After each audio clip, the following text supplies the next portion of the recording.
Señor, gracias por este día, por este tiempo. Ayúdanos a definir, Señor, las cosas que tú has marcado en Semilla. Gracias porque si Semilla el día de hoy está en pie, es por tu misericordia. Si hay algo bueno en Semilla, eres tú, Señor. Si hay alguien que hace las cosas correctamente, eres tú.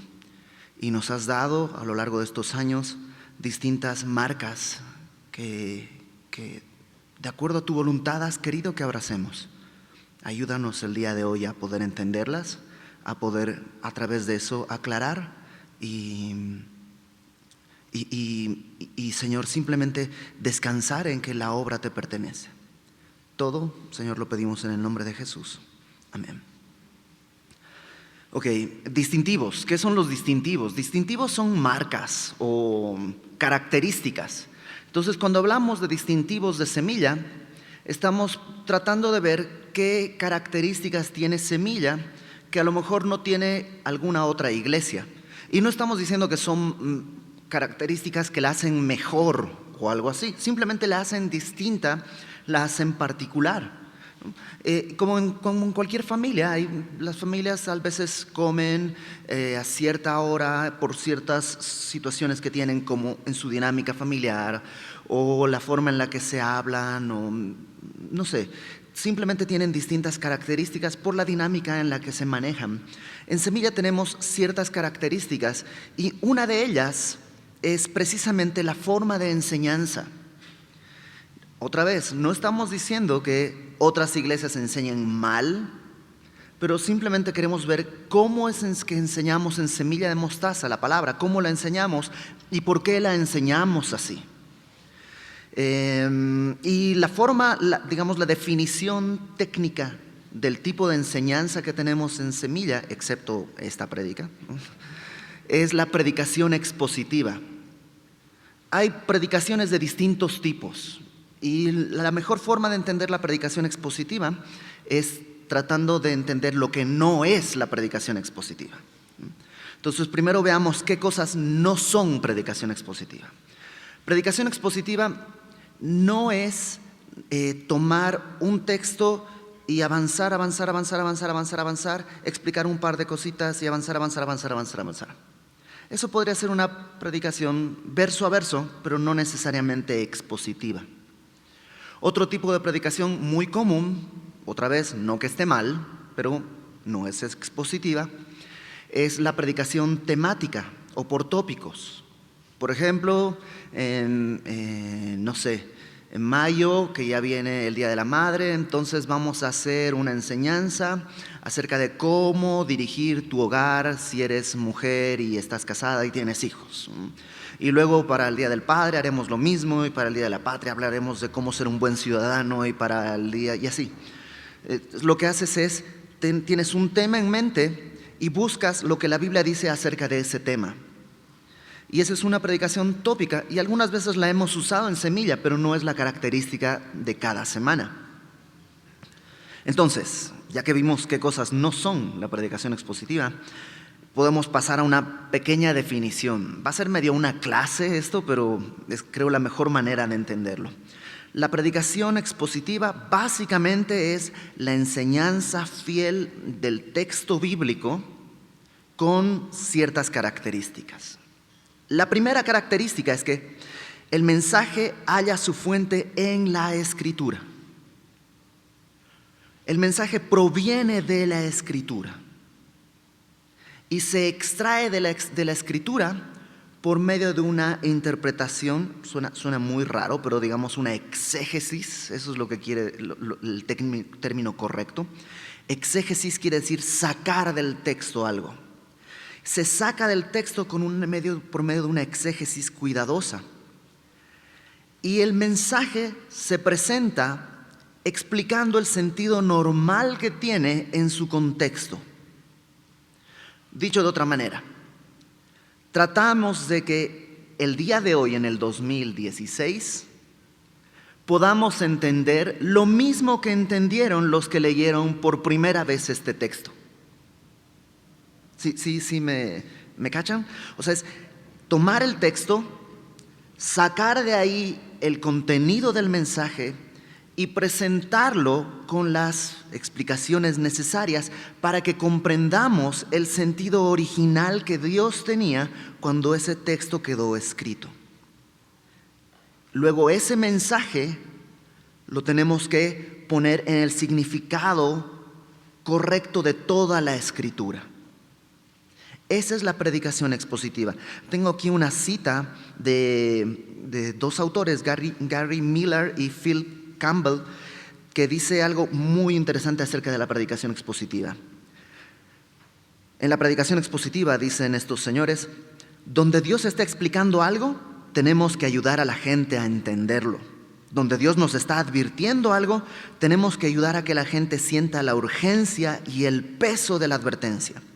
Cuando Dios quiere conseguir nuestro amor, tenemos que ayudar a la gente a sentir la fuerza de su amor. Cuando Dios nos está corrigiendo, tenemos que mostrar a la gente que va por el camino equivocado y ayudarles a que vuelvan al buen camino. Donde Dios está consolando a su gente, vamos a querer que la gente sienta la seguridad y la calidez del consuelo de Dios. Eso, en pocas palabras, es la predicación expositiva. Tony Clark, un pastor que predica expositivamente siempre, define la predicación expositiva así. No es decir solo lo que la Biblia dice, sino darle el significado que en verdad significa. Y yo creo que ahí está la clave. Voy a repetirlo. No solo decir lo que la Biblia dice, sino darle el significado que en la Biblia significa. En inglés es un juego de palabras más bonito que en español, pero básicamente es eso. Déjame poner el ejemplo que pone este pastor. José el soñador. Todos conocemos la historia de José. José tiene un sueño y después de varios capítulos, Dios cumple ese sueño. El sueño de José era que se iban a inclinar delante de él sus padres y sus hermanos. Unos capítulos después se cumple ese sueño. Ahora, eso es lo que la Biblia dice y es real, ahí está en Génesis, lo puedes leer, eso dice. Pero pretender de ahí decirle a la gente, por eso sueña, ve por tus sueños, persigue tus sueños. Dios quiere cumplir tus sueños. Eso no es lo que quiere decir. Y ese es el peligro de algunas predicaciones. Te pueden decir lo que la Biblia dice, pero no lo que quiere decir. La predicación expositiva tiene que cubrir estas dos cosas. Decimos lo que dice con fidelidad, pero también le damos el significado correcto en el contexto en el que fue dado.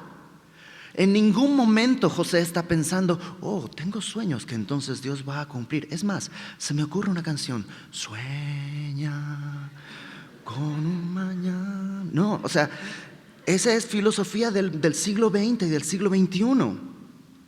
Y esa es una doctrina que se ha metido en la Biblia, que encuentra textos para pararse, pero que no le pertenecen a la Biblia. Entonces, la predicación expositiva es eso. Y lo que nosotros queremos hacer es precisamente guardar con fidelidad eso cada vez que alguien se sube a un púlpito. Déjame ponerte otro ejemplo. Pensé muchos ejemplos durante la semana, pero creo que este es el más seguro, y digo que es el más seguro porque pertenece a alguien que ya murió hace muchos años, entonces no se va a ofender de que lo use como un mal ejemplo. Y además es alguien que goza de mucho respeto, entonces tampoco voy a mellar su honor. Esta es una enseñanza de San Agustín, que con todas los buenos aportes que San Agustín hubiera podido hacer, tenía este error en esta enseñanza que creo que nos va a poner muy en claro. Está en Lucas capítulo 10, lo puedes leer en tu casa, es la historia del buen samaritano. Si no la conoces, te la narro brevemente.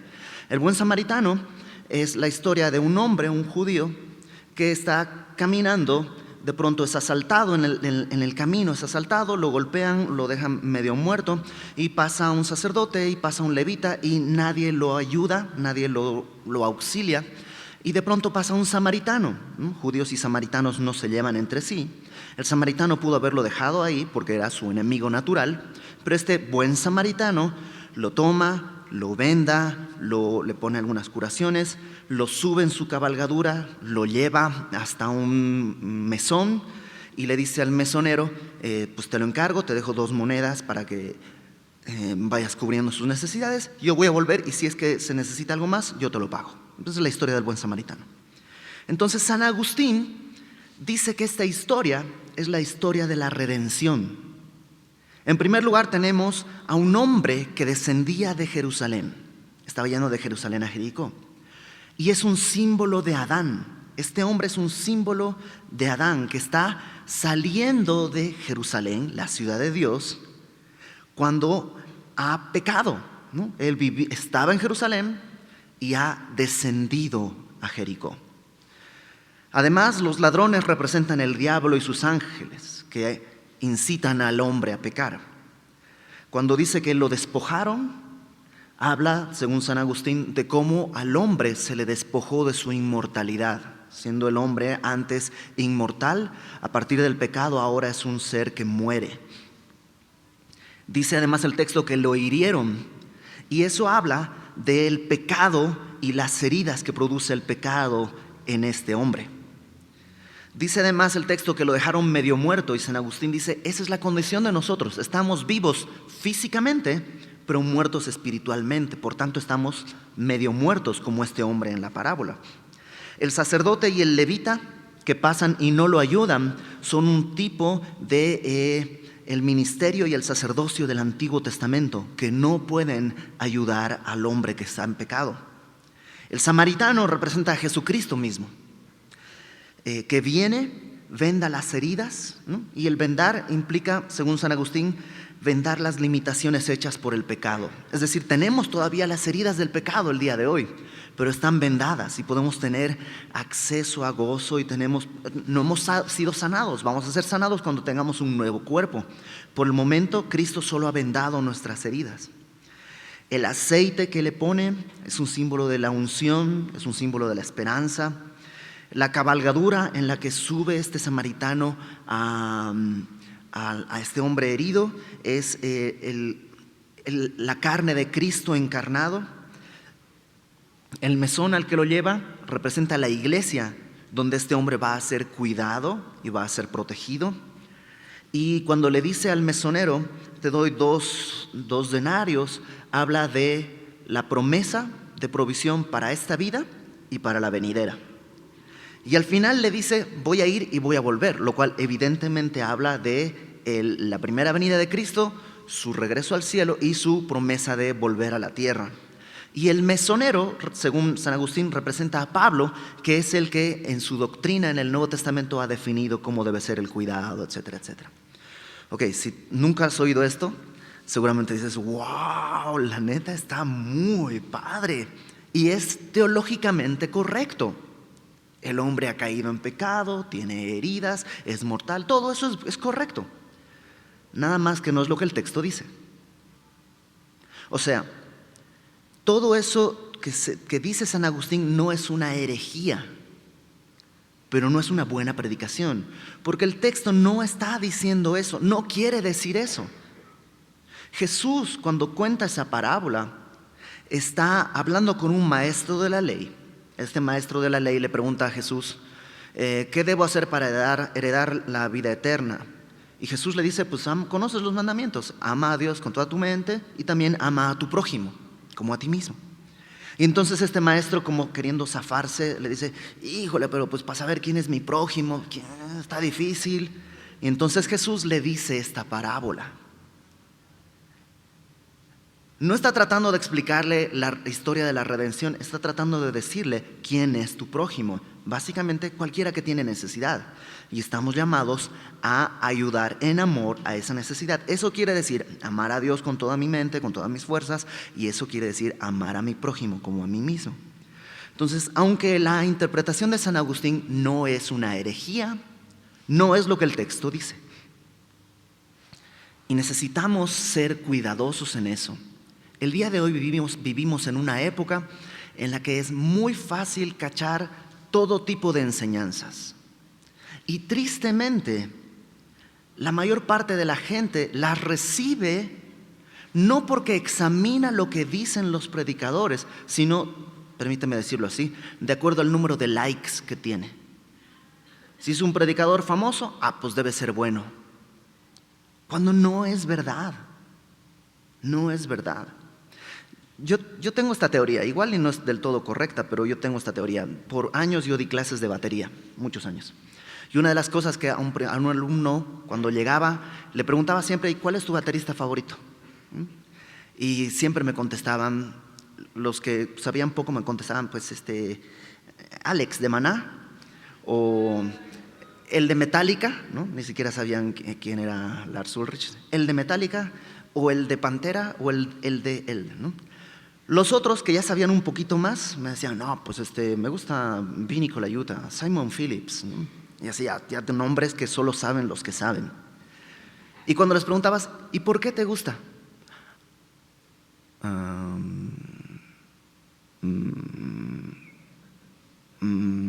Pues es que le gusta, a los bateristas les tiene que gustar eso, ¿no? Y no tienen una explicación, nomás lo repiten porque es lo que dicen. Y yo tengo la impresión de que la mayor parte de los cristianos tienen esa tendencia, ¿no? ¿Quién te gusta? No, pues me gusta tal predicador. ¿Por qué? No hay una cultura de examinación del mensaje bíblico. Porque están usando el texto, pero no necesariamente lo están usando bien. Ojo, no estoy diciendo que digan herejías necesariamente, como San Agustín, no está diciendo una herejía, pero no es lo que dice el texto. Y es importante no alterar lo que Jesús está queriendo decir, o lo que Dios a través del Espíritu Santo y a través de los distintos escritores está plasmando en cada página. Dios dejó cada página con un propósito, y es una ofensa torcer el propósito. Por eso la predicación es expositiva, no impositiva. Porque yo expongo lo que dice el texto, no impongo lo que yo pienso del texto. La tarea del predicador es extraer el texto. Dice Tabití, el nombre es medio, el apellido es difícil de decir, es Anya Weil. Tabití, eso. Dice: el problema es que a veces muchos pastores tienen un sermón que anda buscando un texto en vez de tener un texto que quiere un sermón. Y sucede mucho en las redes. Y estamos llamados a ser sabios, porque Pablo le dice a los de Berea que ellos son mucho más nobles porque examinan todas las cosas que Pablo decía para ver si estas cosas eran ciertas. La responsabilidad de ser edificados, sí, está en el pastor y en el predicador, pero también está en la oreja del que escucha. Y estamos llamados a eso. La verdad es que normalmente el texto bíblico es menos fascinante. Porque si yo empiezo a decirte: no, mira, y aquí habla de cómo los astronautas y cuando se ve y las cosas y los seres así, los nombres y las nuevas investigaciones han dado. Aunque sea cierto que las nuevas investigaciones dicen que cuando se escribió el texto no tenían eso en mente. Tenían un propósito muy sencillo: oye, deja de pecar. Oye, ama a tu prójimo. Pero es menos fascinante. Es más fascinante decir: no, pues ahora los científicos con las teorías que han hecho han descubierto que cuando tú pones esto y los cuásars y los agujeros de gusano y los... Claro, eso es fascinante, nos hace sentir a todos: oh, la verdad, entonces somos cristianos y somos más inteligentes que los demás. Pero Dios no nos escogió por ser más inteligentes, ni para hacernos más inteligentes, sino para hacernos más sabios, siendo luz a los que están alrededor. Y eso solo se consigue con el texto sencillo. Qué importante que no nos vayamos con la fascinación o con la relevancia. Es peligroso ser relevante.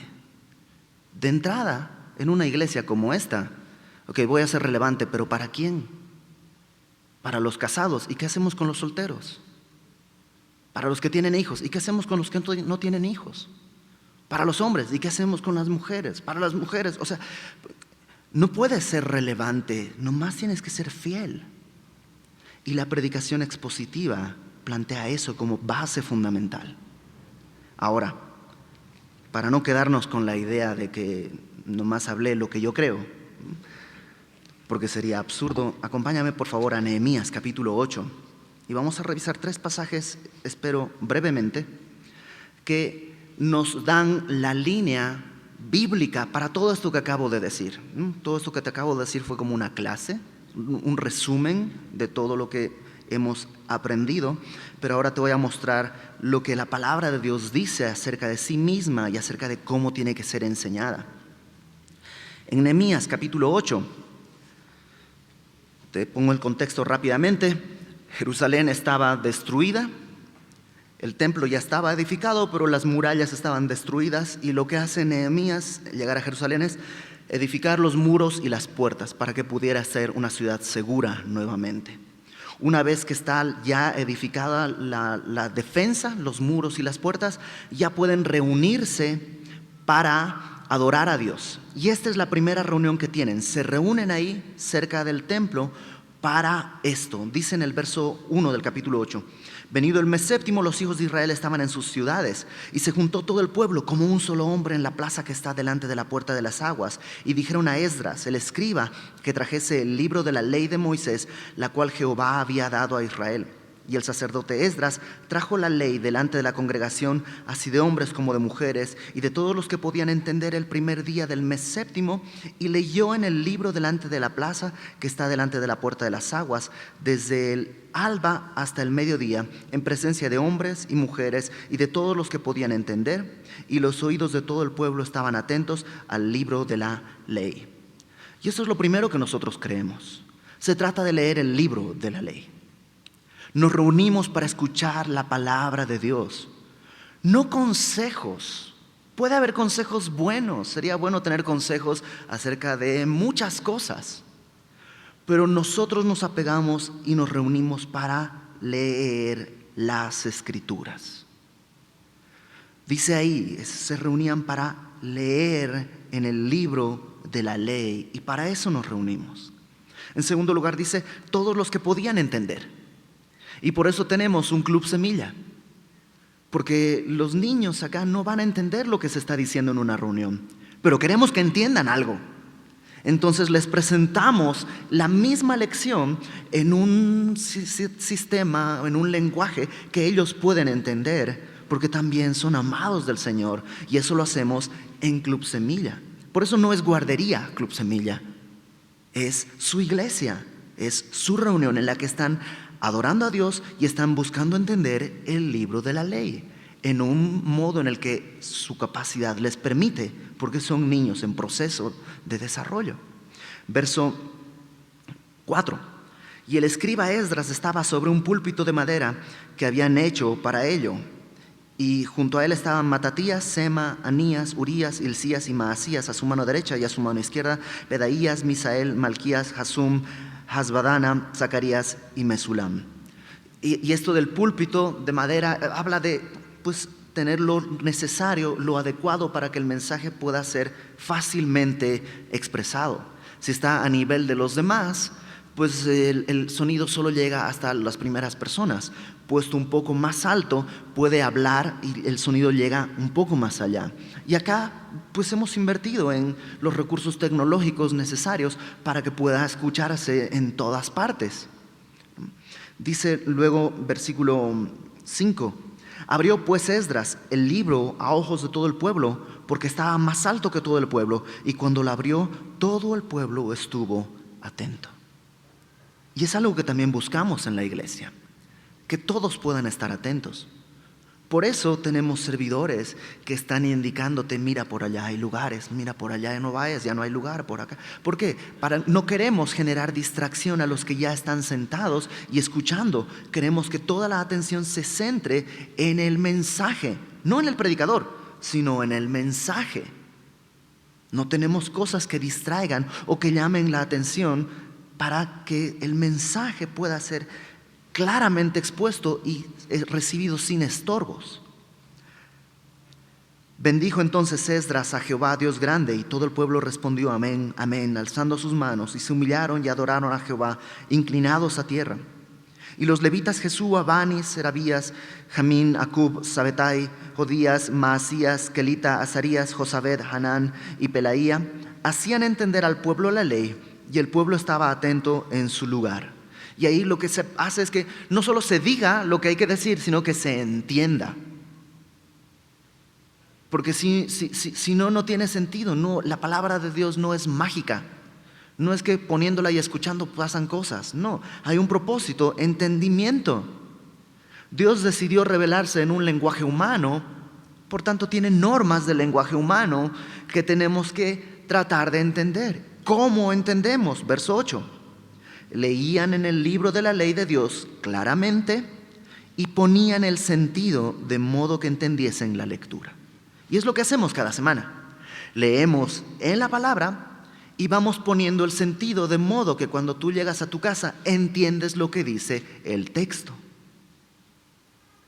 Y es básicamente la predicación expositiva.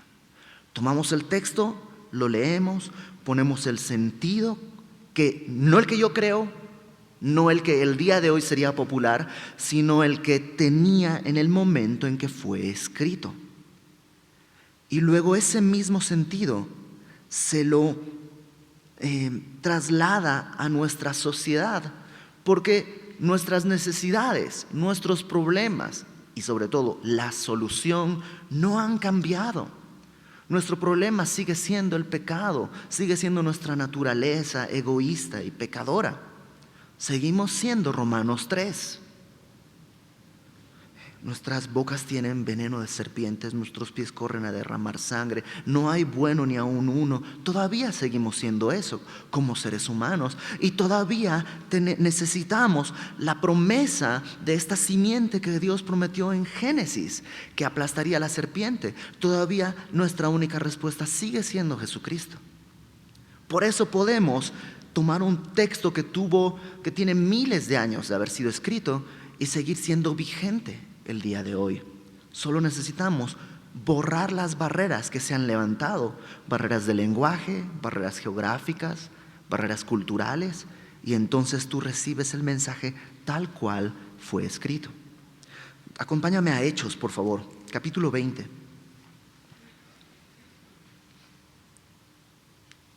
Hechos, capítulo 20. Te pongo el contexto. Pablo está yendo a Jerusalén, donde sabe que va a ser apresado, y reúne en la playa de Mileto, reúne a los pastores de Éfeso para darles un último mensaje, ¿no? Y se está despidiendo porque sabe que no los va a volver a ver. Y en el versículo 26, Pablo les dice esto: por tanto, yo os protesto el día de hoy que estoy limpio de la sangre de todos.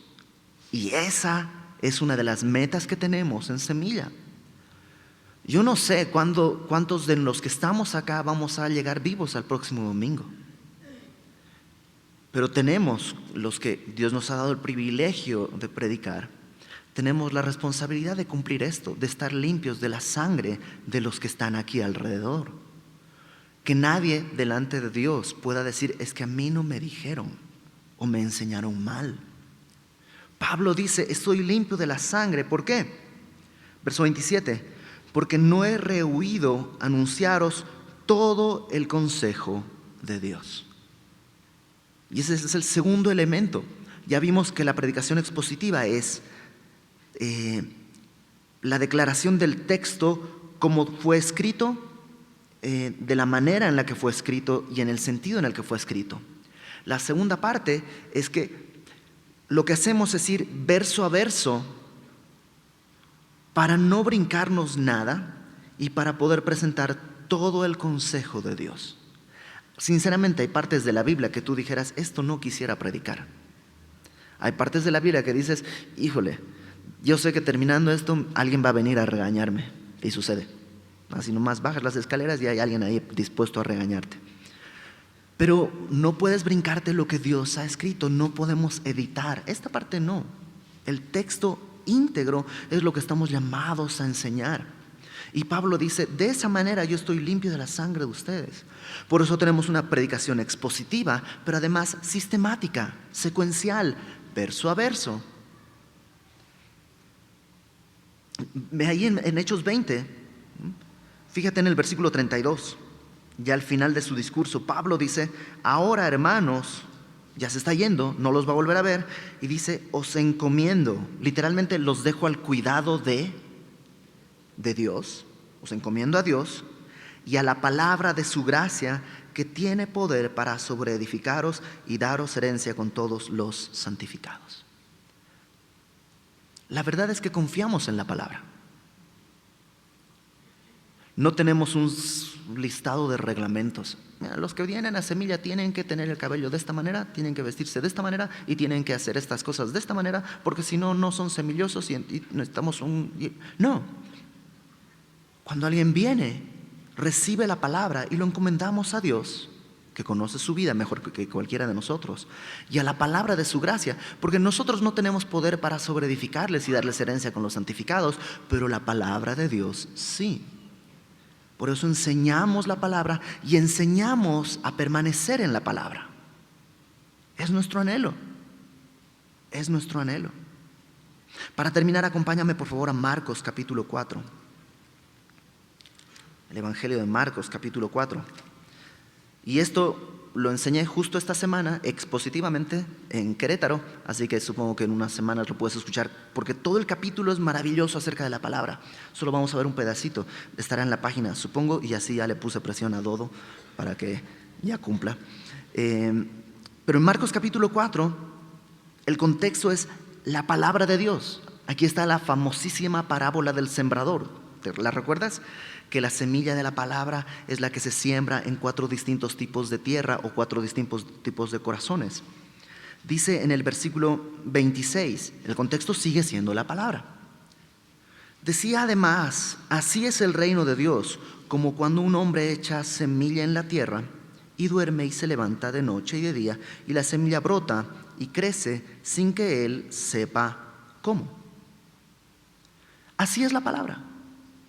Las siembras y luego descansas. Un agricultor o un campesino el día de hoy probablemente no tenga ni la menor idea de agronomía. No tiene idea de procesos químicos, bioquímicos y cosas así. Pero un campesino sabe qué sembrar, dónde sembrar y cómo sembrar y lo que va a producir. Y así es la palabra. Yo no sé cómo funciona.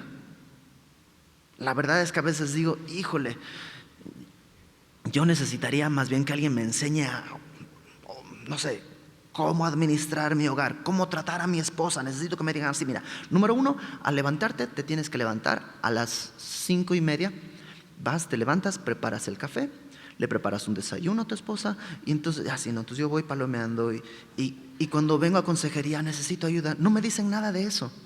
¿Por qué? Porque eso es darte un menú de cosas. Pero eso transforma tu conducta, tal vez, pero no tu corazón. La palabra de Dios, en cambio, cuando es sembrada, produce fruto. ¿Cómo? No lo sé. No lo sé. A veces vienes a la iglesia y la enseñanza no tiene nada que ver con lo que tú estás pasando. Yo estoy pasando problemas económicos y quiero dirección de Dios y están hablando de amor al prójimo o están hablando de santidad y dices, pero es que yo no necesitaba escuchar eso. Sí necesitas escuchar eso, necesitas sembrar eso y va a dar fruto. Siembra la palabra y descansa. Aquí el Señor Jesús nos habla eso, de la necesidad de sembrar la palabra y la necesidad de paciencia, porque duerme, se levanta, y crece sin que él sepa cómo. Porque de suyo lleva fruto a la tierra, primero hierba, luego espiga, después grano lleno en la espiga, y cuando el fruto está maduro enseguida se mete a la hoz, porque la siega ha llegado. O sea, va a ir poco a poco, primero hierba, luego una espiga, que ya es como una plantita de trigo, luego ya esa espiga tiene toda la parte de arriba llena de granos, pero tal vez todavía están verdes, hasta que esos granos ya están maduros, y entonces viene la cosecha. Y domingo a domingo y día a día, permaneciendo en la palabra, sembramos. Y va a dar fruto. ¿Cómo va a dar fruto? No lo sé, pero da fruto. ¿Qué necesito hacer? Sembrar la palabra, regarla con el agua de la palabra y va a dar fruto. Pero Iber, ¿cómo lo sabes? Número 1, porque Jesús lo dice. Número 2, porque lo he visto. Lo he visto en mi vida, lo he visto en personas cercanas a mí y lo he visto en personas que nunca había visto antes, pero llegan y me cuentan, no, pues lo que pasa es que yo era así, así, así, así, así, así. Y su esposa dice, no, pues sí es cierto, así era y peor. ¿Y qué pasó? Pues un día llegué, me trajeron una semilla y escuché esto y de pronto algo pasó en mí. Y un día me di cuenta y ya no estaba haciendo esto y esto y esto y esto. Y la esposa dice, no, sí es cierto, ya no hace eso. Pero ahora tenemos otros problemas, ¿qué hago? Pues lo mismo, siembras la palabra y esperas. Por eso en Semilla enseñamos la palabra. Sabemos que hay muchas necesidades de instrucción de muchas maneras y tratamos de cubrirlas también por medio de conferencias especiales. Pero en nuestra reunión lo que queremos es conocer la palabra de Dios, porque es la que tiene el poder para sobreedificarnos y darnos herencia con los santificados.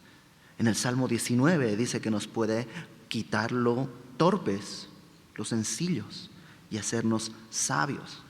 El Salmo 119 dice que la palabra es luz.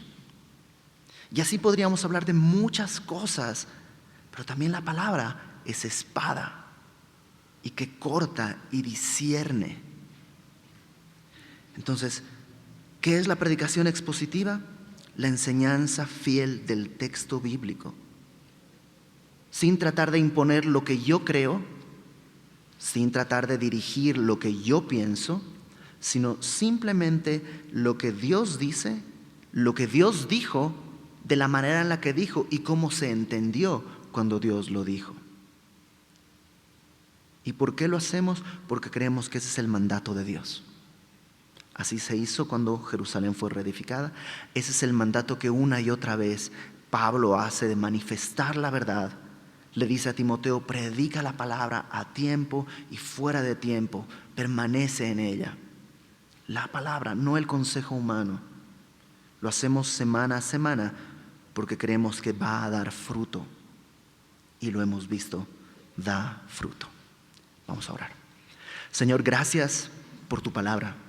Y gracias porque como semilla en algún momento pusiste en el corazón del pastor Héctor y en el corazón del pastor Fermín el conducir esta iglesia que tú has puesto en sus manos para que la administre a través de la guía pura y sencilla de tu palabra. Ayúdanos, Señor, a no querer ser relevantes, importantes o fascinantes. Simplemente ayúdanos a ser fieles en la exposición de tu palabra, pero también a ser fieles en recibirla con un corazón que como una buena tierra abraza tu palabra y da fruto a 30, 60 y a 100 por uno. Señor, a ti sea toda gloria, a ti sea toda honra, porque es tuya la obra, en el nombre de Jesús. Amén. Amén.